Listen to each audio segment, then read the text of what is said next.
Sarah pulled her cardigan tighter around her shoulders and took another sip of her now lukewarm coffee. The morning sunshine streaming through her kitchen windows did little to warm the chill that had settled over her. She read through the HOA letter once more, trying to make sense of its claims. "This is ridiculous," she muttered, running her finger along the property line on her survey. Her fence had been installed by Peterson Fencing, one of the most reputable companies in the county. They had followed her property survey to the letter, even checking with the county office before installation. Sarah glanced out her window again. Gerald was still in his yard, meticulously trimming his hedges with a precision that seemed almost obsessive. He looked up, catching her gaze, and offered a small wave that felt more threatening than friendly. Sarah stepped back from the window, unsettled. She had never paid much attention to HOA politics. Her busy career as a graphic designer for major clients kept her traveling frequently, and she had always paid her dues on time and maintained her property beautifully. The Mediterranean-inspired landscaping and tasteful exterior of her home had even been featured in the neighborhood newsletter last spring. Sarah picked up her phone and called her friend Lauren, who lived 3 streets over in the same development. "Have you heard anything about new property surveys being done?" Sarah asked after explaining the situation. "Nothing," Lauren replied. "But I did hear Gerald bragging at the pool last weekend about some big plans he has for improving property values in your section. He seemed really focused on the homes around his." Sarah thanked her and hung up, her concern deepening. She pulled out her laptop and began searching through her emails for any notices about community-wide surveys.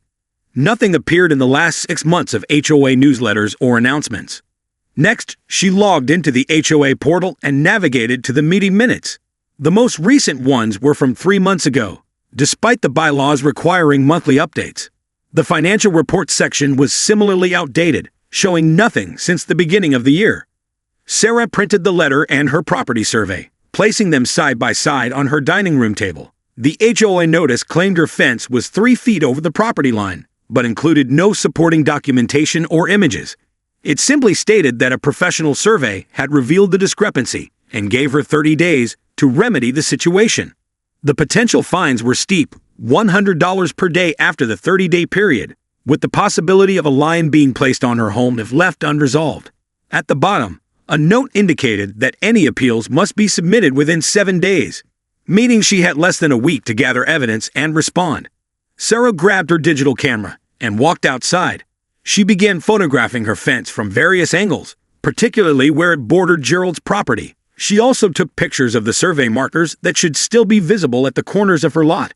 As she knelt to photograph one marker near the back corner, she noticed fresh dirt around it, as though someone had recently disturbed it. The metal stake seemed slightly angled, different from how she remembered it. Sarah's heart raced as she considered the implications. Someone might have actually tampered with her property markers, a serious offense in most jurisdictions. She took several close-up photos, then straightened up to find Gerald standing at his side of the fence, watching her with an intensity that made her blood run cold. "Finding anything interesting?" he asked, his voice carrying an undertone of something Sarah couldn't quite place. Amusement? Threat? Challenge? Sarah forced a calm she didn't feel. "Just documenting my property lines," she replied evenly. "There seems to be some confusion about them." Gerald's smile didn't reach his eyes. "No confusion on my end, Sarah, but good luck with your documentation." As he turned and walked away, Sarah knew with absolute certainty that this was no simple misunderstanding. This was deliberate, and she would need to be very careful about her next steps. Sarah sat uncomfortably on Gerald's pristine white couch, her property documents spread on the glass coffee table between them. The interior of his home was immaculate, almost sterile, with modern furnishings that looked more for show than comfort. Family photos lined the mantel, but Sarah noticed they all appeared to be professionally staged. There were no candid moments, no genuine smiles. "Would you like some tea?" Gerald asked, his voice smooth as he gestured to the untouched porcelain cup he placed before her. "No, thank you. I'm really just hoping to clear up this property line issue quickly," Sarah replied, tapping her survey.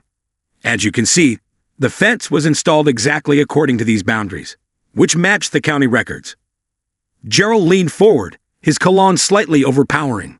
"Records can be outdated, Sarah. Our new survey used advanced GPS technology, much more accurate than what was available when these homes were built." He picked up her papers, glancing at them dismissively before setting them down again. Besides, this isn't just about the fence. Your garden shed and that lovely deck you added last summer, they're also over the line. Sarah felt her pulse quicken. She hadn't mentioned her deck in their previous conversation. The fact that he knew about her renovation was unsettling, especially since the deck had required permits that had been properly approved by the county. I have all the permits for the deck, she said carefully. The county inspector verified the boundaries before approving construction. Gerald waved his hand as if shooing away an annoying insect. County inspectors are overworked and underpaid. They make mistakes constantly. He sighed dramatically. Look, I understand this is upsetting. Nobody likes discovering their property isn't quite what they thought. He stood and walked to a large window overlooking both their backyards. Your lot is still substantial. Losing 3 feet along that border won't significantly impact your enjoyment of the property. The casual way he spoke about her losing part of her land sent a chill down Sarah's spine. She joined him at the window, noticing how his gaze lingered specifically on the corner of her yard where her vegetable garden thrived beside a mature maple tree. That spot gets remarkable sun exposure, Gerald commented, almost to himself. Perfect southern orientation. Sarah remembered that Gerald had mentioned a development background during a neighborhood barbecue last summer. Something about commercial real estate ventures before his retirement. The way he assessed her property now felt less like a neighbor's appreciation and more like a developer's calculation. I'd like to see the new survey, Sarah insisted, bringing the conversation back to the matter at hand. I can't possibly respond to the HOA notice without reviewing the documentation.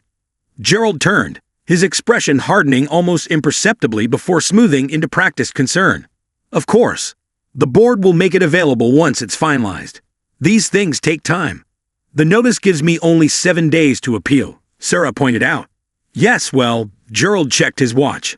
I'm sure we can extend that in your case. I have considerable influence with the board. The implied power play wasn't subtle. Sarah gathered her documents, sensing that prolonging this conversation would reveal nothing useful. As Gerald walked her to the door, he placed a hand on her shoulder. I hope you'll be reasonable about this, Sarah. Fighting the HOA can become expensive and unpleasant. I'd hate to see someone as lovely as you go through that stress. His fingers lingered a moment too long, the gesture more proprietary than friendly. Sarah stepped away, maintaining her composure despite the anger bubbling beneath the surface. Thank you for your time, Gerald. I'll be reviewing my options. Walking back to her house, Sarah felt his eyes following her. What had started as a property dispute was beginning to feel like something far more sinister. She pulled out her phone and began searching for real estate attorneys who specialized in HOA disputes. This wasn't a battle she intended to fight alone. Sarah spread the county documents across her kitchen island, comparing them with her original property survey. The boundaries matched perfectly, not even an inch of discrepancy. According to these official records, her fence sat squarely on her own property, with a comfortable 6-inch margin to spare. The supposed 3-foot encroachment Gerald claimed was completely fictitious. Her phone buzzed with a text from Eleanor, the widow who lived on the other side of Gerald. Can you come over? Found something you should see, the message read. 20 minutes later, Sarah sat at Eleanor's antique dining table, examining yellowed papers the older woman had retrieved from a filing cabinet. I've lived here for 32 years, Eleanor explained, adjusting her reading glasses. My herald insisted on keeping every document related to the house. These are the original development plans from before Sycamore Hills was even built. The master plan showed every lot in their section of the neighborhood, with detailed dimensions and topographical markers. According to these original documents, Gerald's property was actually slightly smaller than currently recorded, not larger. That's not all, Eleanor said, sliding over a faded photograph. This is from our housewarming party in 1991. Look at the background. In the image, a younger Eleanor and her late husband stood beside a barbecue grill. Behind them, clearly visible, was a row of concrete markers along what was now the contested property line. The markers sat exactly where Sarah's fence currently stood. Those markers were put in by the developer, Eleanor explained. They were removed during landscaping projects years ago. But this photo proves they existed, and where they were placed. Sarah's phone buzzed again, a message from Michael, whose property also bordered Gerald's. He had received a similar boundary dispute letter, claiming his greenhouse encroached on Gerald's land. He's targeting all of us who share a border with him, Sarah realized. But why? Eleanor sighed heavily. Gerald's always had big plans. Too big for a quiet retirement community. Last year at the Garden Club luncheon, his wife Caroline mentioned they'd been approached about selling their property to a developer but couldn't get the price they wanted because the lot was too small for what they had in mind. The pieces were beginning to fit together. If Gerald could claim additional land from his neighbors, he could potentially expand his property enough to make it attractive to developers. Sarah's attorney had been thorough in his research, sending her a detailed email that morning about HOA regulations and property disputes. According to state law, any new survey that contradicted county records needed to be filed with the county assessor's office, and affected homeowners had to be notified before any claims could be made.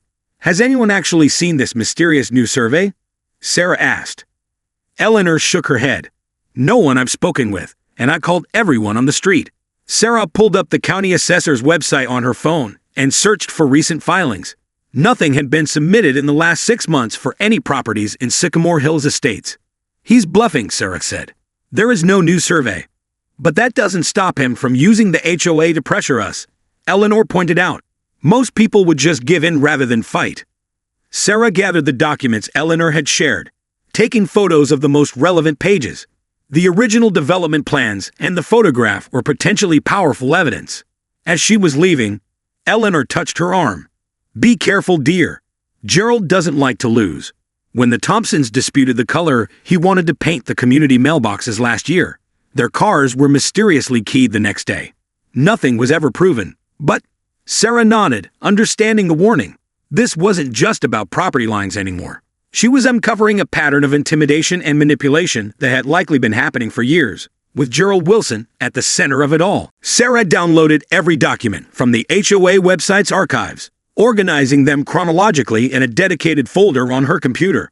The planning section contained dozens of PDFs, with mundane titles like quarterly_budget_review and landscape_maintenance_schedule. Easy to overlook among these was a file labeled property_acquisition_strategy_draft. Sarah opened it, her eyes widening as she scanned the contents. The document detailed a multi-phase plan to consolidate adjacent properties for community enhancement. Phase 1 involved identifying target properties with potential boundary discrepancies. Phase 2 outlined methods for encouraging property owners to consider partial land sales. What truly shocked Sarah was Phase 3, leveraging HOA authority to expedite resolution of boundary disputes in favor of the redevelopment initiative. The document was authored by G. Wilson and dated just 4 months earlier.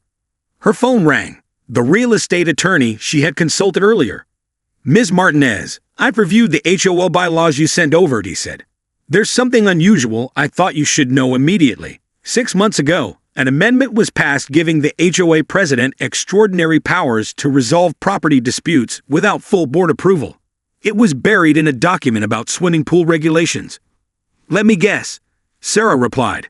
The amendment was proposed by Gerald Wilson. Exactly. And it passed with minimal votes. Only 7 homeowners participated in that meeting. Sarah thanked him and returned to her computer, searching for the meeting minutes from 6 months ago. The attendance record showed only Gerald, 2 other board members, and 4 elderly residents who consistently attended every meeting. The amendment had passed without most homeowners even knowing it existed. As she continued searching, Sarah discovered a folder labeled Pinnacle Partners containing correspondence between Gerald and a development company. One email caught her attention. Gerald, the project feasibility depends on acquiring at minimum 2,500 additional square feet adjacent to your property. The current configuration doesn't provide adequate space for the proposed luxury townhomes. If you can secure the described portions from neighboring lots, we can proceed with the preliminary designs. Marcus Pinnacle. Attached to the email was a blueprint showing Gerald's property outlined in red, with shaded sections extending into 4 neighboring properties, including a significant portion of Sarah's backyard, exactly where her vegetable garden and maple tree stood. Sarah zoomed in on the blueprint details. The proposed development showed 3 luxury townhomes with shared courtyard space. One unit would be built partly on what was currently her property. Another would replace Eleanor's beloved rose garden. Her hands trembled slightly as she took screenshots of everything, uploading them to a secure cloud storage account as backup. These weren't just HOA rule technicalities. This was a calculated scheme to appropriate private property for personal profit. A message notification popped up on her screen from Michael. Strange men in suits measuring my property line today. When I asked what they were doing, they claimed to be from the HOA conducting routine maintenance checks. I didn't recognize them from the neighborhood. Sarah glanced out her window toward Gerald's house. His car wasn't in the driveway, but an unfamiliar black SUV with Pinnacle Development Group on its door was parked there instead. She quickly texted Michael back. Take photos if they return. Document everything. And whatever you do, don't sign anything they might present to you. Sarah knew she needed to move quickly. With evidence of the scheme now in hand, her next step was to determine who else on the HOA board might be involved, and who might be potential allies in stopping Gerald's plan before it progressed any further. Sarah's living room buzzed with nervous energy as more neighbors arrived. By 10:30, 17 homeowners had crowded into the space, many meeting each other for the first time despite living in the same community for years. Sarah had strategically invited residents from all sections of Sycamore Hills Estates, not just those directly affected by Gerald's scheme. Thank you all for coming, Sarah said, standing beside her television, where her presentation was queued up. I know Saturday mornings are precious, but what I've discovered affects everyone here. She began methodically presenting her evidence, starting with the original property surveys and county records, then revealing Gerald's falsified boundary claims. When she displayed the blueprint showing the proposed townhomes, audible gasps filled the room. He wants to build these luxury units right in the middle of our single-family neighborhood, Sarah explained, highlighting the areas marked for development. And he's using his position as HOA president to pressure those of us whose properties he needs. Eleanor stood up shakily, her voice wavering with emotion. Gerald offered to buy my entire property last month, saying it would be easier than dealing with all these boundary issues. When I refused, he mentioned how difficult it would be for someone my age to handle potential legal complications. Others began sharing similar experiences. Michael described how Gerald had suggested his greenhouse violated multiple HOA codes that had never been enforced before. Jennifer and Thomas Parker, who lived on the other side of Eleanor, revealed that Gerald had reported their children's treehouse as a safety hazard after they declined his offer to purchase a portion of their backyard. This isn't just about property lines, Jennifer said angrily. It's intimidation. The real estate attorney Sarah had consulted, David Ramirez, addressed the group next. What you're describing establishes a clear pattern of abuse of power. Gerald Wilson has a fiduciary duty to the HOA and its members. Using his position to further personal financial interests represents a serious ethical breach, possibly even rising to the level of legal misconduct. Sarah distributed folders containing copies of the relevant documents, including the hidden HOA amendment giving the president unusual powers to resolve property disputes without oversight. Most of us have busy lives, Sarah acknowledged. We pay our dues and trust that the HOA is operating ethically. Gerald has exploited that trust, counting on our busy schedules and disengagement to push through his agenda. As the meeting continued, Robert Chen, who served on the Architectural Review Committee, revealed something critical. Gerald told the board that he personally funded the new property survey as a gift to the community. We approved reimbursing him $7,500 for it last month. Sarah pulled up the county records website on her laptop. Yet no new survey has been filed with the county. Where did that money actually go? The room fell silent as the implications sank in. So what do we do now? Eleanor asked, voicing the question on everyone's mind. Sarah clicked to her final slide, which outlined a three-pronged approach. First, we formally contest the boundary claims with documentation we've gathered. Second, we petition for an emergency HOA meeting to address these issues publicly. Third, we file a complaint with the State Housing Authority regarding the potential misuse of HOA funds and powers. Jennifer raised her hand. What about the media? My cousin works for the local news station. This kind of neighborhood corruption would make a compelling story. A heated debate erupted about whether to take the story public. Some worried about negative impacts on property values, while others argued transparency was necessary. Amid the discussion, Sarah's doorbell rang. When she opened the door, she found herself face to face with Caroline Wilson, Gerald's wife. Her expression was a mixture of distress and determination. May I come in? Caroline asked quietly. There are things about Gerald's plans that even the board doesn't know. Things you won't need to hear. The room fell silent as Sarah ushered Caroline inside. Whatever they had expected from this morning meeting, No one had anticipated this potential ally from within Gerald's own household. The community center buzzed with unprecedented energy as nearly 80 residents filled every available seat. The emergency HOA meeting, called with a petition bearing 64 signatures, had drawn the largest attendance in Sycamore Hill's 15-year history. Gerald sat at the front table, flanked by 2 remaining board members, his usual confident demeanor noticeably strained. Sarah took her place at the podium, her evidence organized in a binder before her. Behind her, a screen displayed the official county property maps. "Thank you all for coming tonight," she began. "I've called this meeting to address serious concerns about recent property line disputes and the management of our homeowners association." Gerald attempted to interrupt, citing procedural rules, but the crowd's murmurs quickly silenced him. "For those who haven't been directly affected," Sarah continued, "several homeowners, myself included, received notices claiming our properties encroach on neighboring land. These notices threatened significant fines and forced compliance." She methodically presented the evidence: the county certified surveys, the hidden HOA amendment, the unauthorized $7,500 reimbursement, and, most damaging, the blueprint revealing the planned townhome development. This blueprint, found in our HOA's own digital archives, shows the true purpose behind these fabricated boundary disputes, Sarah explained, highlighting the shaded areas that extended into her property and her neighbors. From the second row, Carolyn Wilson stood up. Over the past week, since arriving at Sarah's door, Gerald's wife had become an unexpected ally, providing internal documents and confirming the scheme's details. "My husband partnered with Pinnacle Development last year," Caroline stated, her voice steady despite Gerald's glare. "Their contract promised him 20% of the profits from the townhome project, plus ownership of 1 unit. The development required portions of adjacent properties that the neighbors wouldn't willingly sell." Gasps and angry murmurs filled the room. Gerald stood abruptly, his face flushed. "This is a personal vendetta. These allegations are completely unfounded. We have the signed contract." David Ramirez interjected, holding up a document. Ms. Wilson provided it, along with emails between Mr. Wilson and Marcus Pinnacle explicitly discussing using HOA authority to pressure homeowners. The State Housing Authority representative who had been quietly observing from the back approached the front. "Based on the evidence presented tonight and our preliminary investigation, we're recommending immediate suspension of the current HOA president pending a full review."